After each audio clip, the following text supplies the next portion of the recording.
I just want to thank everyone for the opportunity to share this story today.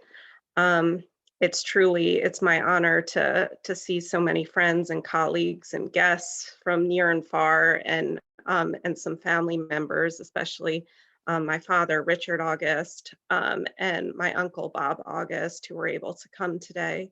Really appreciate you being here.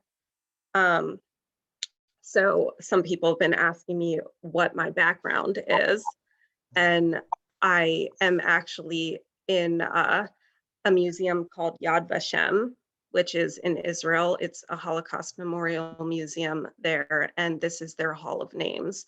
And when you enter the room and you look up, you're in a kind of tunnel, and it's an open skylight at the top, but from floor to ceiling, it's all photographs of victims of the Holocaust. And I have been there in person, although this isn't a picture that I took. So let me share my screen. Can everybody see that? Yes. Okay, wonderful, thank you. Go. Okay. So this is my grandfather, Otto August. I'm very excited to talk to you about this today. And I'll try and give you some context as I go through, but of course you could take an entire course on the Holocaust and only delve into the surface. So I know there's a mixed amount of education in the room as far as the Holocaust is concerned. So I'll do my best to contextualize, but no, it would be impossible to go into everything. So the Holocaust, which literally means a thorough destruction, especially by fire, took place in the 1930s and 1940s in Nazi-controlled Europe. And it was a complete destruction of Jewish homes, businesses, neighborhoods, and of people. There are very literally millions of stories, although many of them are lost to us now. And I thank you for taking the time to listen to this one, my grandfather's. Before we get started, I wanted to pray collectively as a group. Yizkor is a word that means may God remember. And in front of you is a list of 46 of my family members who did not survive, whose lives and stories and futures were wiped out by the hand of injustice and discrimination. So let us pray. Today, we have an opportunity to remember the 6 million Jews, the 5 million minorities, the 11 million souls, and the indifference and evil that cost their lives. We honor their memories through the memories of a single survivor, a single soul in a magnitude greater than we can imagine. We ask, Lord, for your presence in our midst, for healing light as we commemorate horrors committed not so long ago. We ask that you strengthen our will, that you help us to ensure that the world does not again see such atrocities. Above all, we pray for shalom, for peace, to be in our midst now and forever. Amen.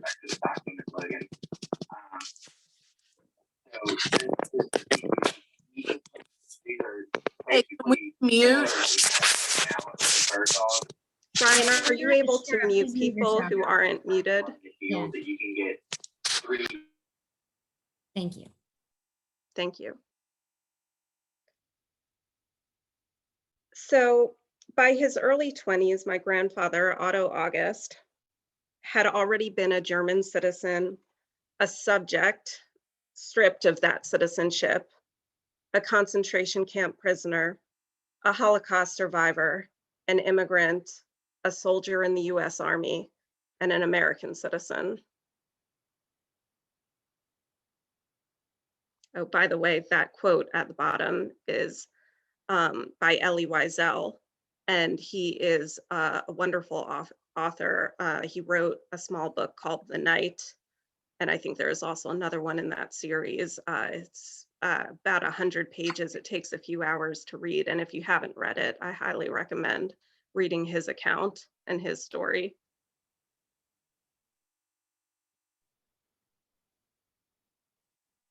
So Otto grew up in Frankfurt. Oh, by the way, I do want to tell you, please feel free to type in questions into the chat, and we'll circle back at the end. But as we go through, if you have questions, please feel encouraged to type them in the chat window, and we'll get back to them for a Q&A afterwards, okay? Most of the photos that I have in this presentation are family photos. There are a couple that aren't, just for context, and I'll point them out which ones aren't as we go through. Otherwise, you can just assume these are all original photographs. So Otto grew up in Frankfurt, Germany. That's his father on the left there, and his mother, Bertha, Ludwig and Bertha. He was born in 1919. And for context, that's the same year that Adolf Hitler first became involved in politics. Within that year, the Nazi Party was officially established. Before it became nearly impossible to earn wages as a Jew in Germany, Ludwig supported his family as a traveling salesman. The children were raised with a strong commitment to family, to hard work, and to education. And so Otto is the little baby there, and that's his sister Elsie and his brother Herbert, who was the oldest. So a few more pictures of Otto growing up. That center picture there is actually Otto at his bar mitzvah. For those of you who aren't aware, bar mitzvah is a Jewish life cycle event where a Jewish child becomes morally responsible for the laws of the faith. And I want to just bring a little more context to this. If you look at the year of when he was bar mitzvah, that's 1932. For most of the 1920s, Adolf Hitler was written off as a maniac, as a crackpot. And then the worldwide depression happened in 1929, and it stirred panic and confusion among the masses. Hitler was quick to prey on a weakened government and seized the opportunity to appeal to the unemployed and the unhappy. By 1932, the Nazi Party had the most seats in the Reichstag, that's the German parliament. He was appointed chancellor a year after this photo was taken in 1933. Within a month, the German democracy had crumbled and fascism began its terrible reign. Over the next few years, Hitler took complete control over the press, radio, education, and culture. And in 1935, the Nuremberg laws were established, which stripped Jews of their citizenship, took away their civil rights, and forced all Jews 6 and older to wear Stars of David on their clothing. Think of these similar in the US if you know the Jim Crow laws. They're often compared with the Jim Crow laws. Signs saying Jews not admitted were placed on the doors of stores, theaters, restaurants, hotels, and parks. Some streets were even off limits to Jewish pedestrians. Eventually, all Jewish money and assets were confiscated by the Nazis.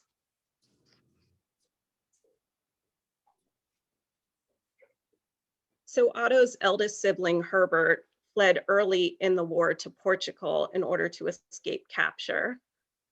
He had received a notice, I believe, that asked him to report before the government, and other friends had received similar letters and then never returned to their families.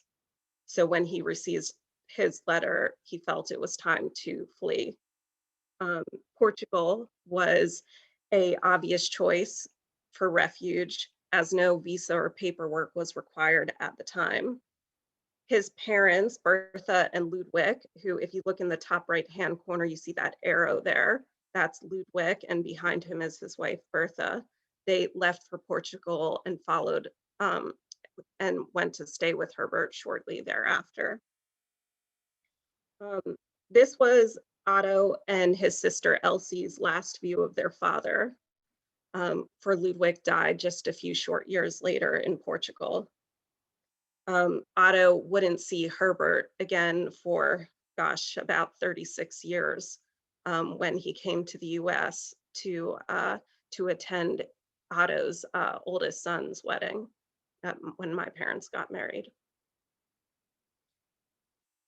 His sister Elsie managed to get a visa to the United States in 1938 and moved to East Orange, New Jersey to stay with an aunt and uncle. By the time Elsie left for the United States, Otto was already in a concentration camp.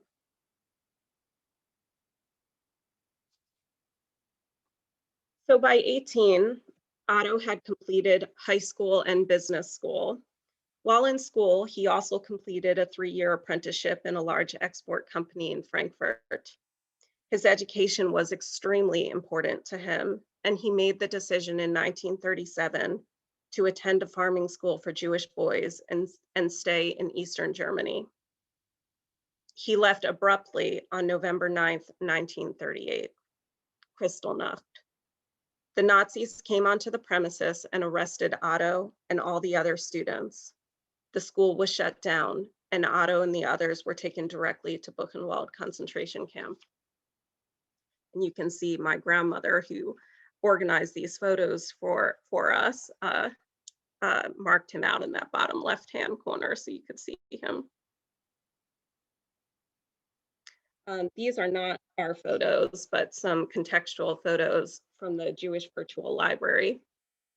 But to tell you what Kristallnacht was, this date, it literally means night of glass. And it was as though a single enormous torch suddenly passed over the entire country. The riots were preceded by a massive Nazi rally in Nuremberg, Germany, where 30,000 Nazis were given hatchets and permission to do whatever they wanted to Jewish synagogues, Jewish homes, and the Jewish people. Every single synagogue in Germany was destroyed in a single day. Thousands of Jews were arrested and brought to concentration camps like Buchenwald.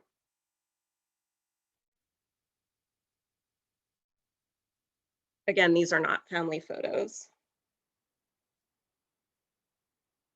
Buchenwald was the first and largest of all the German concentration camps. Martinet discipline was enforced with its prisoners, which called for faultless compliance to commands and regulations.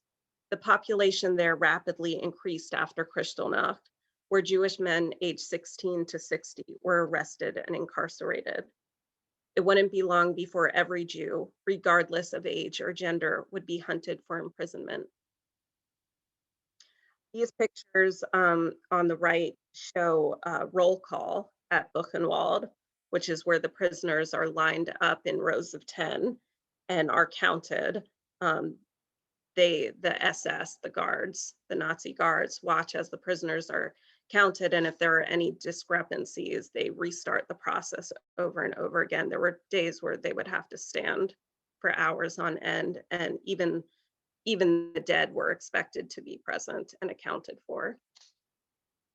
This camp was designed to hold 8,000 prisoners, but ended up holding a lot more. Buchenwald specifically had a greater potential to profit than most camps because of the nearby clay deposits, and the prisoners were made to turn them into bricks. That was their main forced labor at the camp. The number of deaths at Buchenwald is estimated to be about 56,545. That includes deaths by work, by shooting, by hanging, and by evacuation transports. What that number doesn't include is all of those who were transferred to death camps during the final solution. For those of you who may not know, the final solution is what the Nazis euphemistically named the program designed to systematically murder all European Jews through the use of gas chambers and mass shootings.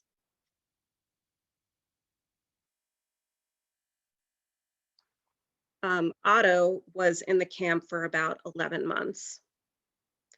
On the main gate of that camp, were the words, and I apologize if I mispronounce this in German, jedem das sein, to each what he deserves. The SS interpreted this to mean the master race had the right to humiliate and destroy others. Now, you can see from this picture that we believe his weight was around 60 pounds when he was released from Buchenwald, which was about the average weight of most. I believe prisoners got around maybe 230 calories approximately a day. Now, as a result of having some influential friends inside and outside of Germany, and through their combined efforts, he and 20 of his companions from the farming school at Gross-Briesen received the necessary paperwork in 1939, allowing them to leave Buchenwald and the country. I just want to note that Otto never actually spoke about what went on in the camp in any interview to any family member or to any other person in detail through the duration of his life. While he spoke in very general terms of murder, mutilation, and torture, he often defaulted to the words, "never again."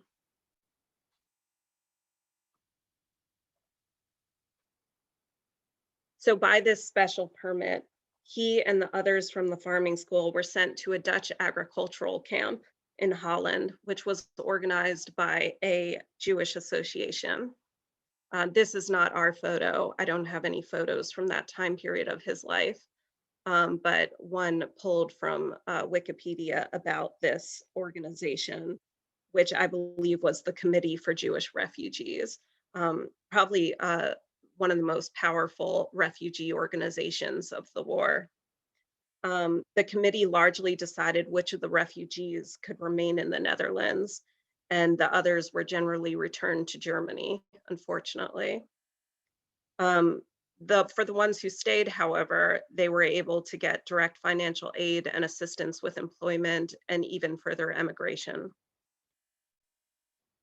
To note, the Netherlands were invaded and occupied in Germany in May 1940. And about 100,000 Jews from the Netherlands were deported and killed during the German occupation, including many residents of this camp. So he was there for about 2 years, and then he was included in a US farm quota sponsored by the Thalheimer Department Store of Richmond, Virginia. Otto and the other 20 Buchenwald prisoners, who we also believe to be from that original farming school from Eastern Germany, they all stayed together, and they were all able to emigrate at the same time. And they arrived February 5th, 1940 to New York. Otto's 21 years old now. The Nazis overtook Holland 3 months after he departed. And as I mentioned, that agricultural camp was shut down within a year. So where he ended up was a farm in Virginia called Hyde Farm. It was organized and run by that Thalheimer Department Store. And Otto was very grateful to Morden Thalheimer for bringing him and his friends to safety in the US. It wasn't until his children were almost grown that he discovered Mr. Thalheimer had essentially been using the Jewish boys as slaves under the guise of refuge. He worked at the farm innocently, happily, until early 1941, when the farm was preparing to shut down. He bounced around to different farms in that year, I think in both Virginia, then in Connecticut. And then in October 1941, he set about to enlist in the US Army. And just to note, another interesting thing is that all 21 of the boys from that farm school in Germany eventually enlisted in the army to fight. And later in life, they actually had a newsletter to keep in touch between them. although it's in German, so I don't know what it says.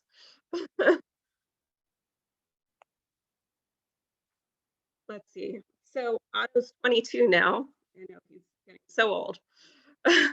Otto's 22, and he is actually trained in the last Horse Cavalry Unit at Fort Riley, Kansas. And after basic training, he is stationed at Fort Dix for 1 month. That's in New Jersey. So these are actually Getty images. These aren't our images, but just for context. The date is December 7th, 1941. So the story goes that Otto was sitting in a movie theater alongside his fellow soldiers. Suddenly, the film stopped and the screen went blank, and light filled the previously darkened theater. It was then announced to the audience that all US military officers were to report back to their bases immediately. The US military had just become aware of the attack on Pearl Harbor.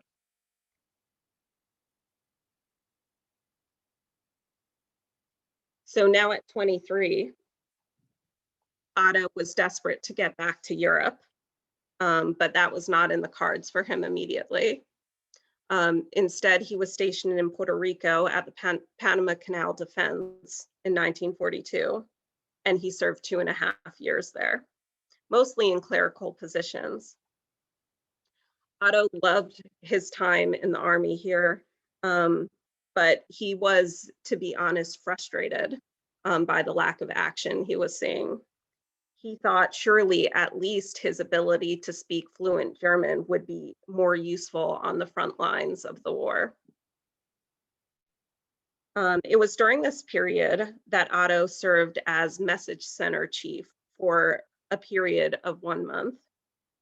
And it was in the course of the duties of this role when he discovered the real reason he wasn't fighting Nazis in Germany. One day, Otto was opening up official military mail, as was his duty, when he came across a letter that stopped him in his tracks. The letter conveyed a continuing suspicion on whether or not Otto was a German spy. Now, for context, and as you can imagine, Otto was flabbergasted at this, him, a spy. I mean, had they no thought to what he had been through at the hands of their enemy? He practically sprinted to his superior officer to debunk the rumors once and for all. And as you can see from these propaganda posters, spy paranoia was a real and present part of American culture at the time. It was something that was a near constant on people's mind. Who could possibly be a spy? Who was tipping off the Germans? So you can see why an American soldier with a soft German accent could be a point of suspicion. Once Otto explained how he was in fact personally persecuted and imprisoned by the Nazis, the matter was considered resolved, and he quickly rose through the ranks to technical sergeant. He became a US citizen in January of 1943, having just turned 24 years old, and he has his friend Sergeant Belangi there, who acted as a witness when he was naturalized.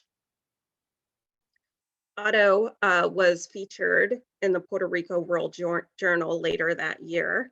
The reporter remarks that the sergeant wants to go back to Germany with an Allied invasion force, and detailed his life thus far.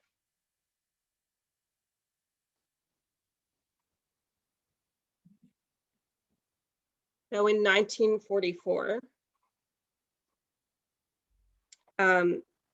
it had been 6 years and in Germany since he had last seen his family. And as you know, Otto never got to see his father again, as he had passed away in Portugal. His sister Elsie had been living in East Orange, New Jersey since early in the war, and after his father died, his mother Bertha moved there as well. So it was in 1944 that he finally had the chance to visit them in person. Before that, they had only communicated by letter.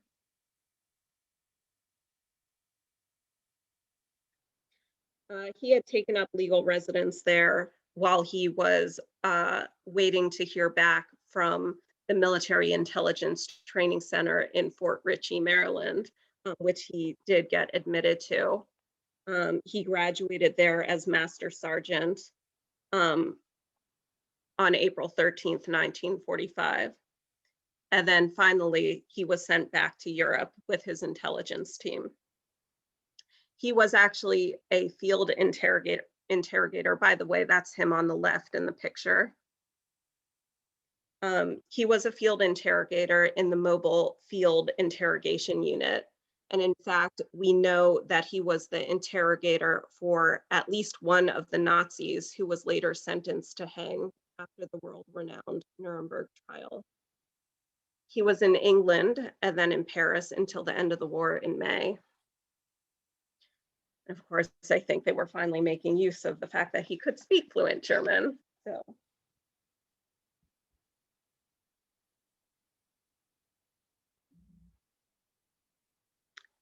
When the war was called for the Allied forces, Otto traveled with his intelligence team throughout Germany, visiting Ulm and Rothberg, Augsburg, and Otto's childhood home, the city of Frankfurt.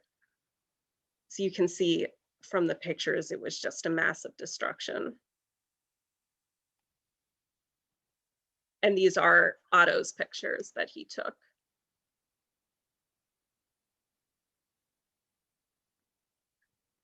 Frankfurt wasn't much to see after the war. It had become all dirt and ruins. He visited his bombed out high school, that's that picture on the right, and his bombed out house that he had lived in as a small child. So there is a true story recalled by his family that one day, without much thought, Otto left the military camp where he was stationed near Frankfurt and visited the apartment he lived in as a teenager.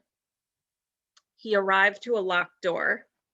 Apparently, a German family was living there now. He knocked, and when they opened the door, there was Otto, dressed in his US military-issued uniform, pointing his rifle at them and screaming at them in fluent German to get out. He slept there that night and returned to his troops' camp the next day without a word to the other officers. Looking back now, we believe he was looking to regain a small piece of what had been taken away.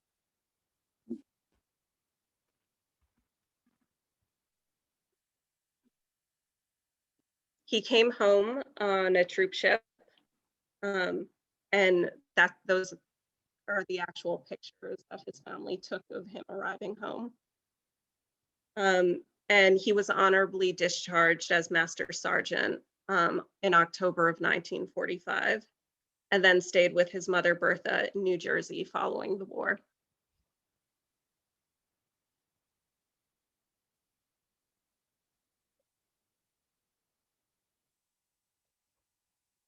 So the picture on the left is our picture, and the picture on the right, I just wanted to show what a USO looked like in the 1940s.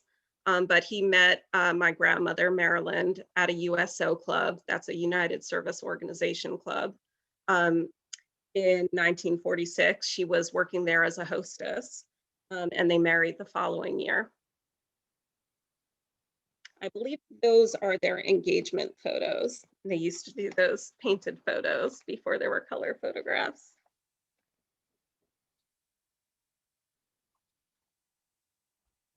So Otto became a comptroller until he retired in 1986. And he and Marilyn raised two children who are with us on the call today. So my father, Richard, who's the older one, and his younger brother, Robert. Those cuties. I really love this set of photos. I just like the pairing of them. So one, which is a little hard to see here, but one is of Otto and his father Ludwig at the beach before the war in Germany. And the other one on the right is of Otto and his son, my father, Richard, also at the beach as well. And I really just love the symmetry of it, you know, the life reclaimed. And years later, many years later, without completely giving away my age, let's just call it the 1980s. But there is little me with Otto and Marilyn and my father, Richard. Otto was 69 when he passed away from cancer in 1988, 2 weeks after Marilyn lost her own battle to cancer at just 63. At the time, doctors were actually convinced that Otto would go first, as he was in far worse condition, but he held on, seemingly to protect his beloved from the pain of losing him first. So his strength to survive, his will, his character, that was just the type of person he was till the very end.